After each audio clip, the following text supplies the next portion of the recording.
welcome again to the Skillwork Forum. I'm Tim, and I'm joined again with my partner, Brett, here from Skillwork. And if you haven't joined us before, this is a podcast where we get together and talk about industry trends and challenges, issues, really surrounding the skilled trades and industries that leverage and use skilled trades and craftsmen. So we talk about a number of different topics. Over the past several decades, we've seen this erosion, if not really an all-out assault and attack on traditional skilled trades and just good old-fashioned hard work, labor, blue-collar labor. So today we're going to spend some time looking at this phenomenon and discussing some of the thought leadership around it and some ideas that we think to reverse the trend. And there have been some good things that we're seeing trending in the right direction. We're going to talk a little bit about this and maybe some alternatives that we need to embrace. One of the biggest, critics, I would say, of this mindset and champion for just old-fashioned work, everybody knows, or at least most people, probably everybody on this podcast knows who Mike Rowe is from, Dirty Jobs fame. And so, Mike Rowe, who I'm going to talk like we know each other, which we don't, but I'd like to, is really just done a lot of great work into this space. I don't really know how he became passionate. I know a little bit of his background story in TV and whatnot, but somewhere along the way, this became obviously his life's mission. And so, we'll speak into that a little bit because I think he's done some great work about really emphasizing the skilled trades and the value of hard work, over the last really decade, if not more. Right. Speaking of, not that he, needs our support, but he did. He's relaunching, his show Dirty Jobs, which will just give him great. I think the great thing for us, who's somebody who are passionate about the skilled trades and bringing value and respect back to that, the larger, the more platform that he has, or we have, or other people in this space, we would say the better. And right. So, he says that we being the American society, have made work and hard work specifically the enemy. Now, it's a broad statement. You could go, well, where do you get that? You think about it, Tim. We say, almost an assault on hard work, but it's really like a lot of things. It's done kind of subtle, until you're all of a sudden you're in it. Like boiling the frog. Like boiling the frog. And right. So if you go back, if you're Tim and I's age, and you were in high school, probably in the late 70s, there's a decent chance that in your school counselor's office there was a sign that probably said, "Work smart, not hard." Now, on the surface, I've said that hundreds of times in my life. I've told people, we need to work hard, or work smart, not hard.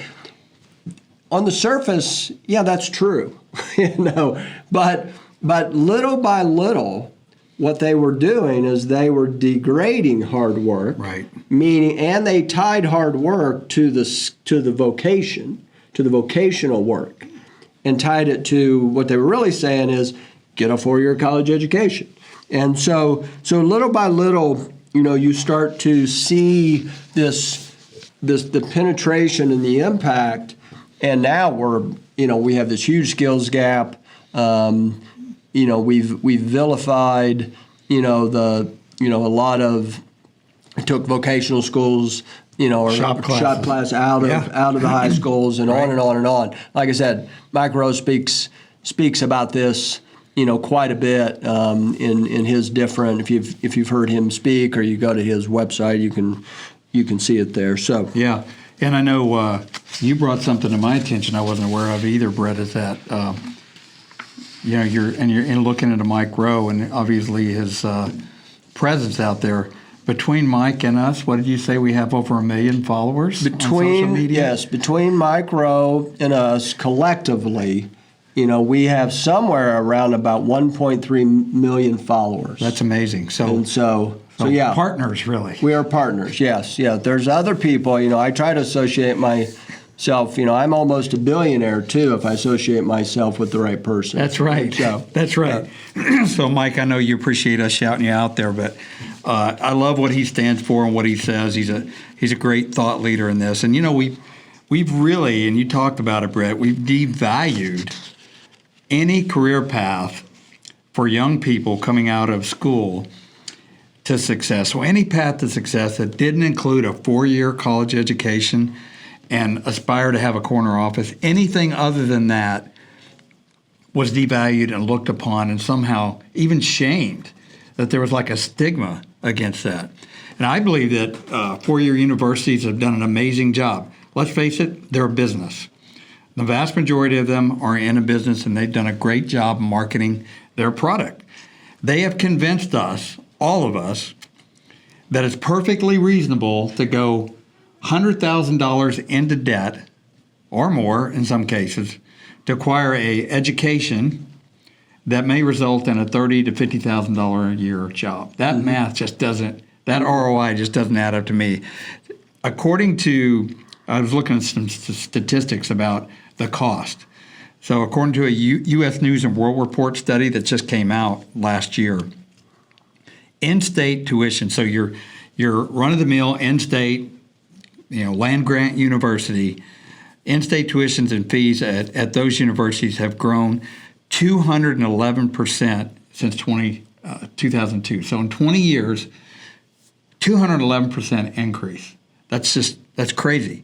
The economy has grown at what, 5%, maybe 3%? Yeah.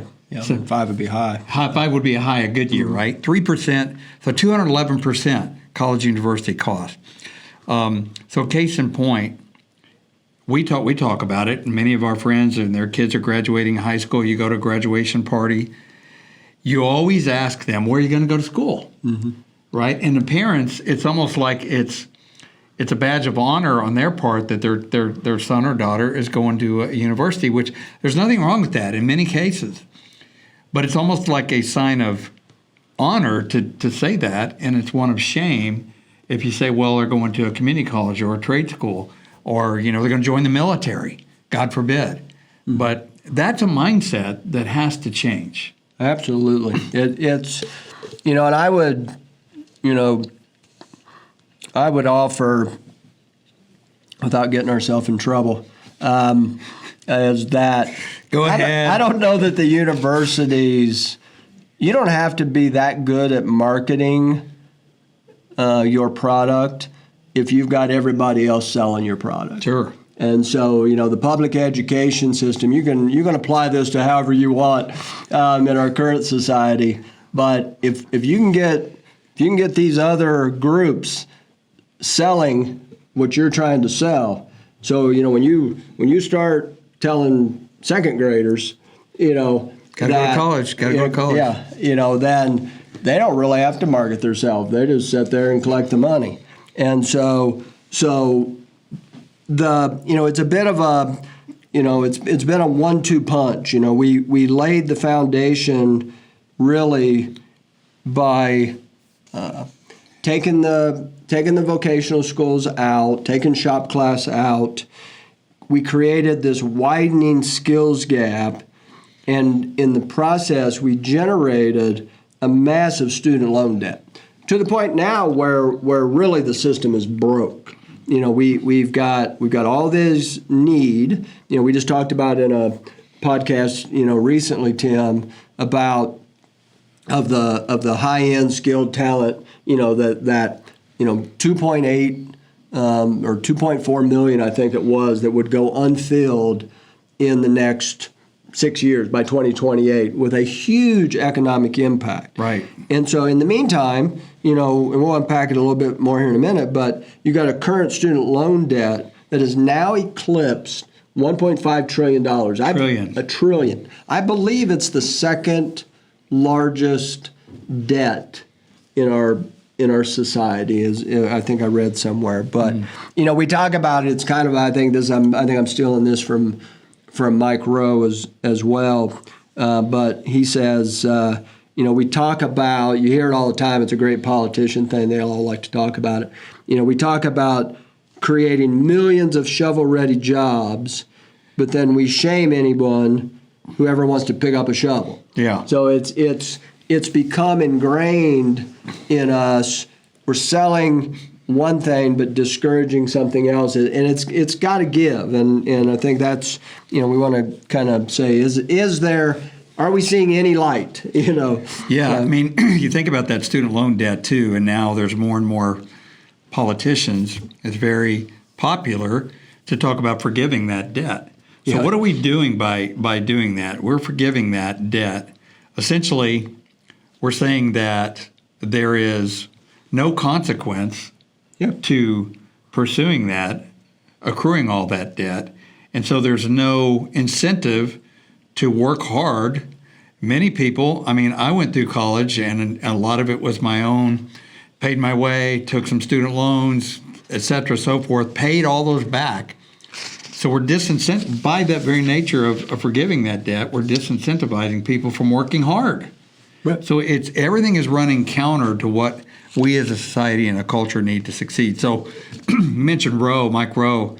He said this. I'll give him credit for this quote. I think it's very well stated. So I'm going to read it as he spoke it. He says, "Our crumbling infrastructure." They're always talking about the new infrastructure bill and all these shovel-ready jobs.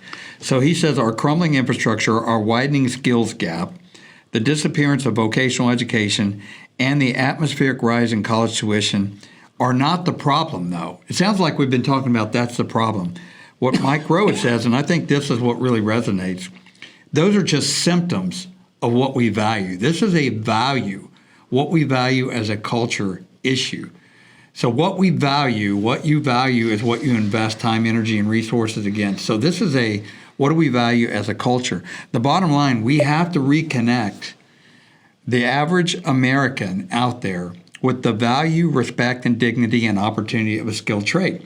We at Skillwork, we have 3 core values that we talk about.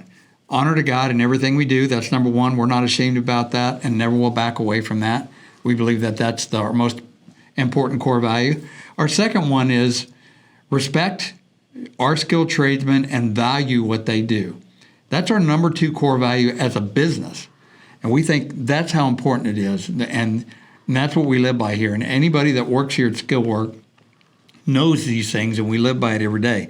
It's crucial. It's about changing your mindset.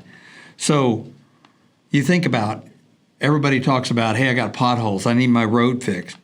My electricity went out. We had a storm went through. I need my electricity. My toilet doesn't flush. You want to have it. You want to get your wife's attention quickly. Have that not work. Plumbing not work. So all these things we take as essential. We take for granted how it happens, and it doesn't happen by magic. It's skilled tradesmen, craftsmen, people that know how to fix, repair, install, troubleshoot, design. Those things. That's the engine of the economy, of the American economy, that keeps us moving forward. So we're going to talk a little bit about this kind of balance between trades, pursuing trades, trade school education, which we push all the time, advanced technology, against a 4-year college, because I think there's some important distinctions to draw. Yeah, well, I think that, we wanted to take the time today, one, to kind of further unpack this idea. Like I said, for a lot of folks, the idea of the skills gap and the devaluing of the trades and hard work, these are things I think that that resonate. We see it. I mean, it's reality. This isn't a stretch to go, well, I don't know if I agree with that. I mean, it's pretty evident. But so you talk about trade school versus 4-year college, and again, Tim and I always want to emphasize that neither one it's not like one is good and one is bad.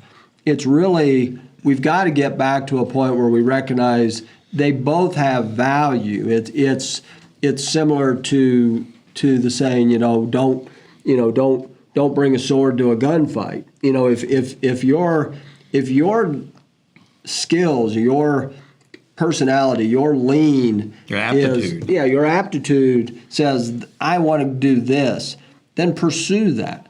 But the problem now is we're telling people, and have for 30 years, 40 years, no matter what, pursue this, because this we're gonna make this look less attractive. And to Tim's point, even today, when you ask somebody, and if they tell you, oh well, they're gonna go to community college for a while, it's almost like they're telling you that they almost feel like they need to make an excuse for it. Yeah, like my kid doesn't measure up somehow. Yeah, which is the opposite. They could be making the best decision they're making. It could be 100% the right thing. Right. We've got to get further back to that. We still have a long, long way to go, but we are starting to see some clear indicators of change. And I think some of these numbers that we're going to share, there's no doubt that there's a variety of reasons, but I think COVID and the pandemic has definitely had some impact on it, on the way people are starting to look, and one, because there's this growing skills gap, there's this huge number of open jobs, and you don't need a 4-year college degree to go get them, and then all these other things. So right now, we're seeing about an 8 to 20% increase in enrollment at tech schools. So that would tell us that at least individuals are starting to look at it and go, wait a minute, I can get a well-paying, high-paying. This isn't the idea that, I got to work a really dirty job. You might, and it might be what you want to do, but there's also a lot of very tech-savvy, vocational roles. So an 8 to 20% increase in that. Lay that against the fact that in the last, year or two, we've seen an 8% decrease in university enrollment. So that's a pretty big shift. Now, why? Why are people? Is it just because they're going, I'm going to pursue the vocational school? The reality, if you want to look for maybe some some positive things out of COVID, university campuses haven't exactly been, the most open place that you'd want to be. So if I'm going to pay this crazy high price to get a 4-year education and sit in my dorm room, I'm going to get no experience. I mean, let's be honest. A lot of people go to college for the education, but a lot of people go to college for the experience. And when you take the experience away, the other part isn't all that exciting for a lot of them. Right. So you're seeing a reduction, and hopefully the beginning of people starting to balance out and say, you know what, I need to pursue what's best for me, not necessarily what, society is pushing. Yeah, so we're going to have virtual learning, but we're going to still increase the cost because we have bloated overhead that we have to continue to pay. Yeah. So it's just in my mind, it's a very flawed model, and the fact that we're pushing square pegs into round holes. We've had several of our skill workers that have advanced degrees in engineering that simply want to work with their hands. They enjoy it. They want to work with their hands in a manufacturing environment.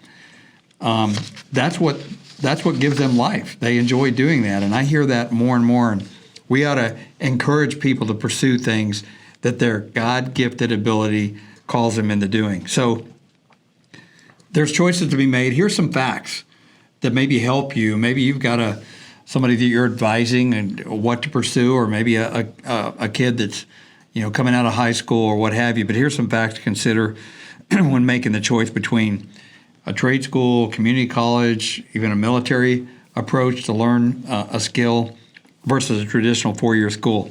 One is shorter duration. I mean, 4-year, usually it's pretty rare these days that somebody gets a 4-year degree that doesn't take 5 plus. What do they call it last year? I'm taking a victory lap. Yeah. Yeah. So it's, even if it's 4 years, trade school is typically anywhere from 8 months to 2 years. We have some upskill certifications where our guys go for less than a week to get an advanced certification. Now they come in with some experience and they go back and get another certification, but you can increase your wage 10, 15, 20% by just doing that. So it's shorter duration. It's very focused on skill that you need to actually do the job, not a broad spectrum of education. Again, nothing wrong with that, but 4.5 to 5 years versus 8 months to 2 years. So shorter duration. The other thing is you gain experience immediately. I mean, many people, while they're in trade schools, we have many of them that work for companies while they're going to school, and most of their tuition is being augmented by that company. So you're actually getting experience while you're in school, versus most guys that go to college, they really don't know what they want to do until they're 2-3 years into it. They're not sure how they're going to apply it. They don't really have skills that they can come into the workforce with. So experience immediately. How about this one, Brett? Talk about better odds to land a job.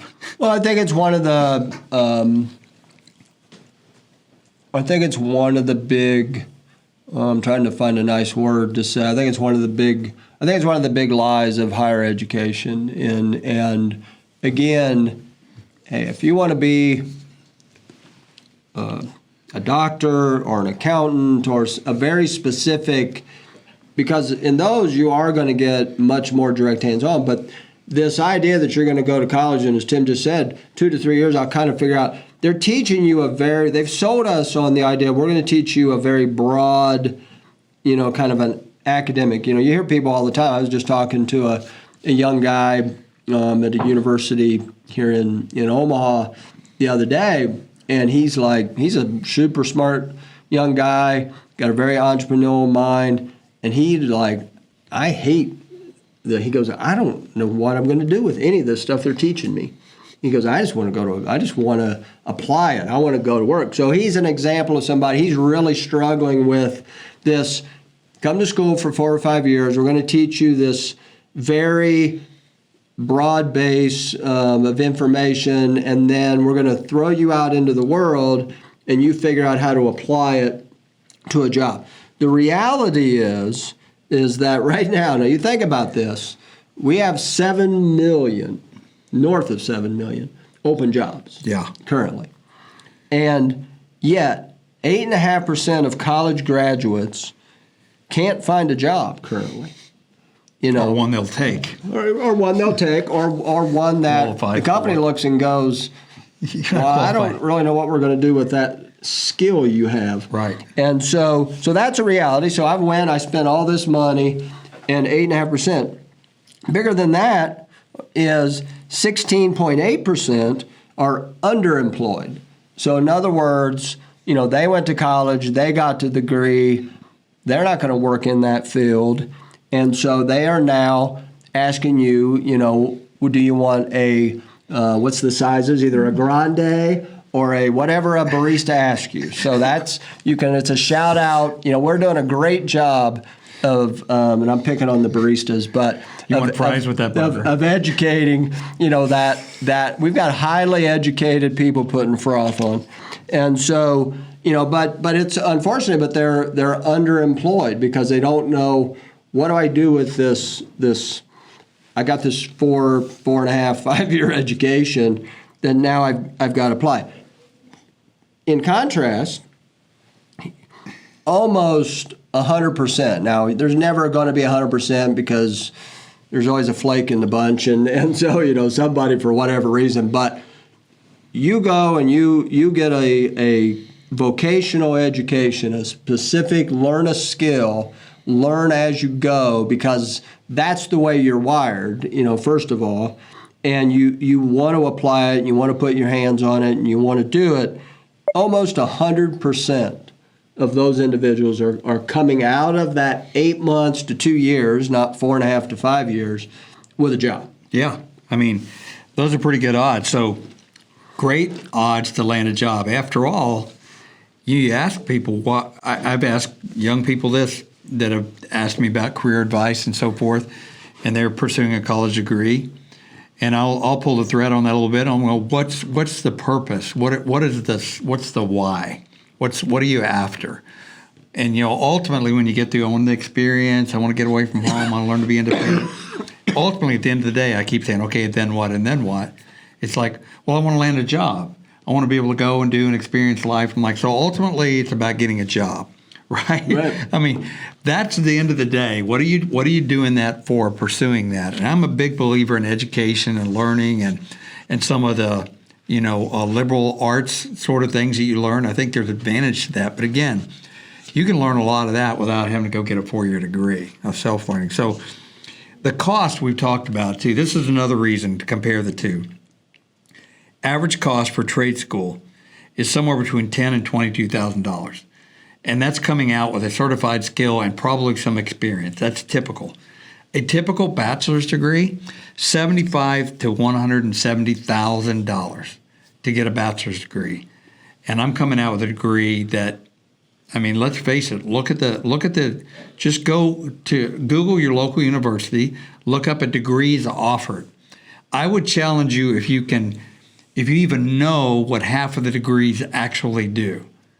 I would say if you could get half of them, you're ahead of the curve. Most of them, they're so ambiguous. There's no job for it unless you go right back into the academia. Mm-hmm. It's a self-licking ice cream cone. So the cost is just insane. Plus, high demands for skilled trades is enabling you as somebody seeking that, but it's also requiring companies to offer scholarships, pay full tuition. So there are companies we know that will send you to school, get you experience while you're there, so you're getting paid while you're there, guarantee you a job when you get out of school. I mean, that is a great deal.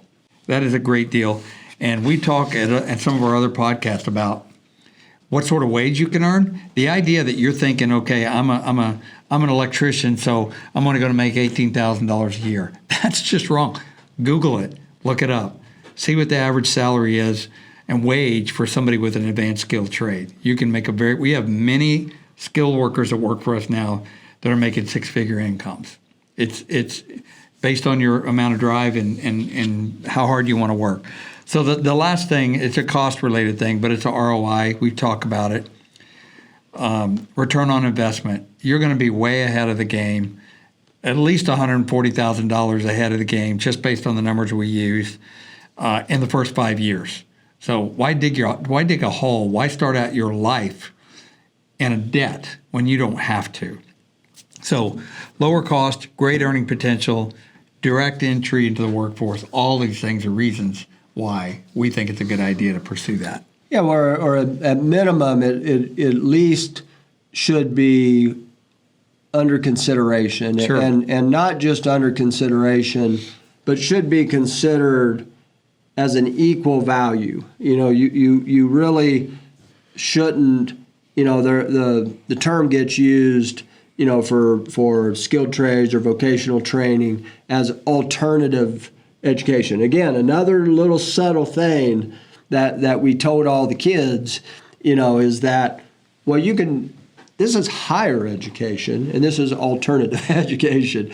Instead of saying, no, these are two paths and you need to decide which one is best for you. Our encouragement is if you're somebody that really, you're not sure that you really take the time to assess, the opportunities, because clearly there's no doubt that if the skilled trades is something that you're driven to or that you enjoy or you want to know more about, that you're going to come out ahead. I mean, that's just a fact. Yeah. Now, I'm not saying that you get a 4-year college education and eventually, you get a great job and you make a bunch of money or whatever your goal is, or you work for a great company. That's out there too. Yeah.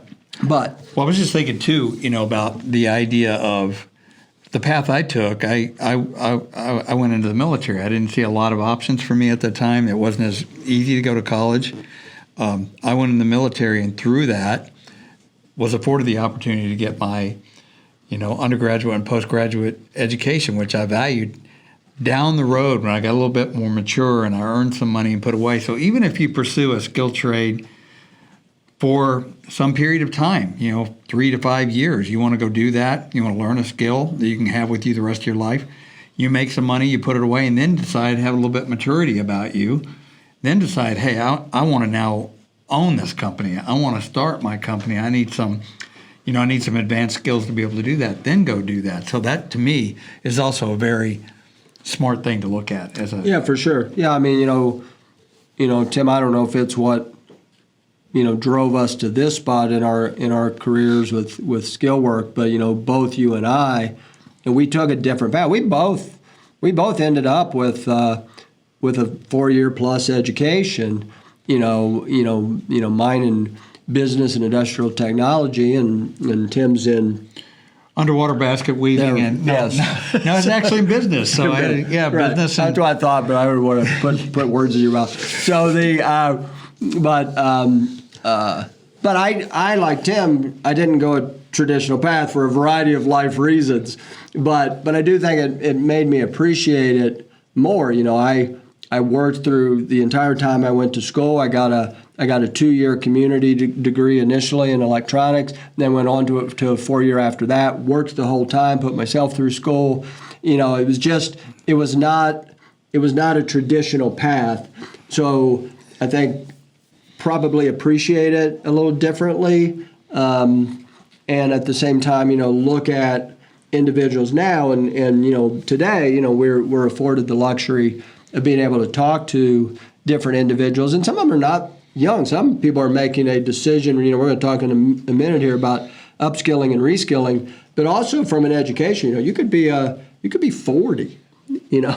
If heaven Sure. forbid how old that is, but you could be 35, 40, even 50 years old and gone.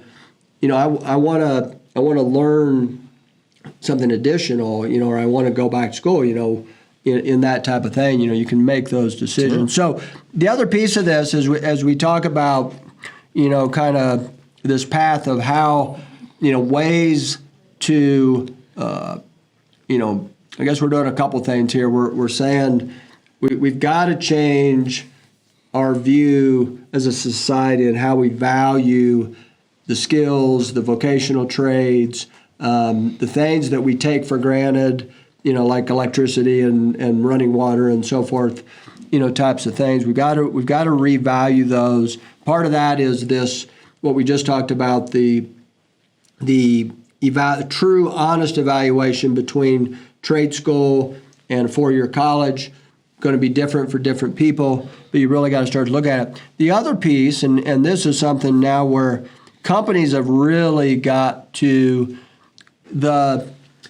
we talk to companies all the time. The challenge of community college and these college and young, it's an investment you need to be making as a company, but it's kind of a long-term play. It is. And so, you better get started because it's going to take a while to build your workforce through that process. So another way that is a little bit more now is the idea of what we call, but we use the term, upskilling and reskilling. So basically taking your current skill and your current workers and increasing their skill to a higher level.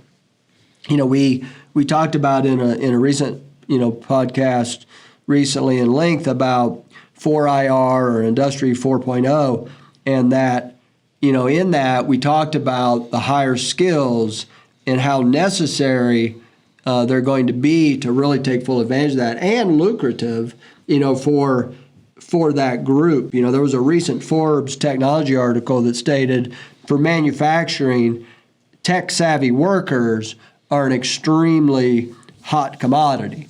So if you are somebody that, if you're a company and you have the opportunity to upskill or reskill, or you're an individual and you have the opportunity to upskill or reskill into these spaces, your earning power is significant. There's another thing. I've got a good friend. We worked together for a long time. Kind of a deep thinker guy, and he talks about this. And for a while, I kind of like, whatever. But he talks about the reality.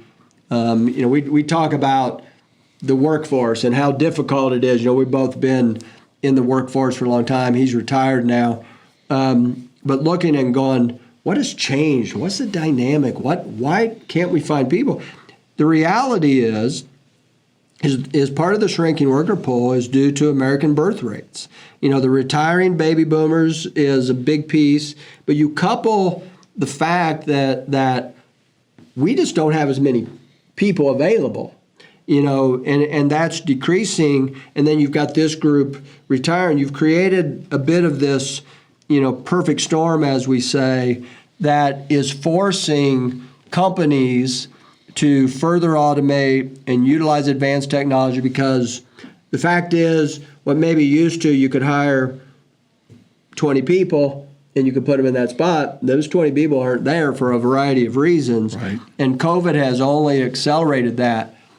Slide that all the way back to the upskilling and reskilling, then you have to have the individuals who can maintain and run those different pieces of equipment or keep them running. So there's a huge opportunity, but there's also a requirement as business leaders in all of these different sections that you've got to be you got to have a multifaceted plan to address this skills gap. Yeah, and so how did all this tie back into our topic about hard work being a four-letter word, or the trend away from that and devaluing it? It really has to do with the idea of there's a career, there's a future, there's an opportunity. This is not just a stopgap approach, a path to get you to some point where then now you can pursue something really good. What we're seeing is that there's a ton of demand and opportunity for you to take a basic skill and to continue to hone that, to get advanced technology skills, to get advanced capability, personal capability. There are companies, there are industries out there that see the demand for that and the lack of supply. So there's going to be a lot more opportunity for you to increase your skills versus taking on college debt or an education that may or may not make you employable. So this is not just like I have no other option. This is a viable career path for a very, very sustainable and great future for you to raise a family and to live out your personal dreams. There's a lot of approaches companies are using. We talk about them on some of our other podcasts. A lot of hands-on mentoring, virtual reality technology that a lot of people are using. There's a lot of potential opportunity, and this is, I think, our main point here we want to tie this back to, is that not only is it the traditional blue-collar trades where you might be able to get a job, we're talking about advanced, continuing to growth, continued opportunity, a career path that is really much more feasible for you and all the different avenues that we're talking about. So even though a lot of attention we've talked about is being trained on the millennial, the younger, we see that there's tons and tons of value of also giving appropriate amount of focus and attention to your, the baby boomers, the 50 plus. Those guys, we're seeing a lot of our skills, we call our guys skill workers that we employ and send out.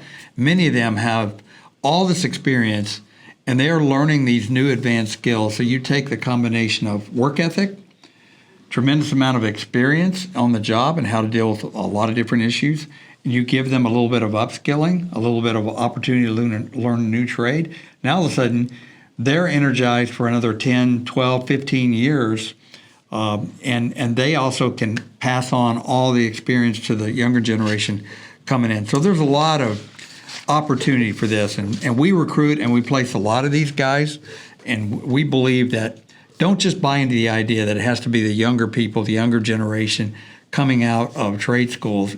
It's across the spectrum. You got a lot of opportunity here to champion skilled trades and crafts and provide opportunity to upskill. Yeah, I think, Tim, one of the things that we've learned in our business over the last several years, being a newer business in the last several years, is, if we're honest, when we started Skillwork, which is a travel staffing company for skilled trades, because we recognized the need to create a more flexible model to attract the talent, for a variety of reasons, my background and so forth. But one of the things, Tim, when we started out, we too thought, well, we'll find all this talent in the trade schools. We'll find all these young millennials. They're looking for a different model, and they'll love what we're doing. Now, the reality was they did. They did love what we were doing. The challenge was the companies looked at them when they don't have any experience. Now, we're starting to see that change a little bit, now, because they're willing to go, it's okay if they've got the aptitude and so forth. But by far, the first year in, we shifted pretty heavily to individuals that were definitely 40 plus, a lot of them 50 plus, because they had the experience, they had the work ethic, they had the maturity, but they also, I think the icing on the top for us was we also realized and learned they've got the skills. And, these guys are sharp. They are, and they can learn more if they've been an electrician or they've been a mechanic. A lot of them, they want to advance in that. So again, we see it here. As we talk, the millennial trade school route is a little bit of a long-term play. If anything, where we probably step in and do a lot of work with companies, we can find that more seasoned talent, today, because, we say it often here is, that some solutions, it's a tomorrow solution for a today problem. And so in our model, we can find that talent and get it to you now that's a little more seasoned, a little more ready. And in the meantime, you continue to do all this work back here. We'll be doing it too, and together. So, kind of in a little bit of conclusion, kind of trying to pull a variety of things together here. But, the mentality that work smarter, not harder, while I don't know that it was intended maliciously, like to think it wasn't, but it's taken us down a dangerous path. We're starting to see some people, kind of maybe waking up, as we say, to some of that reality. This $1.5 trillion in student debt, the cost of education for what? So that I can get a job that I don't really want. Yeah. Kind of a thing. So the idea that hard work and skilled trades, as Tim indicated, our second value is value and respect back to the trade. So as a society, embracing that and appreciating that, it's kind of like we talk sometimes about, freedom. Freedom's not free. Well, and guess what? A lot of the things that we consider essential, have your electricity go out, tonight and see how quickly you get, upset, and you want it back on, but we kind of just assume that, well, somebody needs to fix this, Yeah. Why aren't they fixing this? Right. Who's Exactly. they? Yeah. So. Yeah. So it's truly crucial, and we agree. We talked a lot at the beginning of this about Micro and his attention on hard work, and we believe that needs to be. And we both come from blue collar backgrounds. Our fathers did it for years. They worked with tools in their hands. And we respect that. It means a lot to us. We recognize this country got to where we are based on that. So if you're out there and you're a younger person or you're just looking to maybe get different skills, don't buy the lie that you've got to pursue only this one path to have success. That's just not true. Tons of opportunity. There's great pay. There's advanced technology if you want to pursue that. There's flexibility in our model and others, and long-term stability. It's not going away. Your jobs are going to be in demand for a long time. If you're a software engineer, it's going to be in demand until it's not, until the technology takes a downturn. But if you know how to repair or install electrical circuits, believe me, you're going to have a job, no problems. So pursuing a trade is an honorable path. We think it's honorable. I mean, there's weight to that word honorable. So now more than ever. So. We think that this is something where we appreciate Micro and others putting attention on this, and we certainly will continue to do so here as well. Absolutely, yeah. No, we're passionate about it. Obviously, we're passionate about trying to put our thoughts into, we talk to a lot of companies, we work with a lot of companies, and the ones that are beginning to recognize that things have changed. The ability to find the talent, and specifically the skilled talent and this advanced technology talent, I can't do it the old way. I've got to have a variety of platforms, some of which that create flexibility, which our model with, which is more, contract and travel based, and other things. Investing in trade schools, apprenticeship programs, all these different things to collectively together, I think hopefully over the next 20 years we can somewhat reverse or at least get the ship righted over what we've created, to be honest, in the last 40 years, which is this huge skills gap. Yep, it's a value thing. It's a value statement, so we need to shift our mentality and thought behind that, and we're certainly doing that here at Skillwork. So, as always, we appreciate the time that you've given to watch the episode today. If you have any questions, thoughts, or you want to reach out to us and see if we might be able to help you embrace some of these trends that are coming our way, we're happy to do that. Just reach out to us at skillwork.com. Until next time, God bless.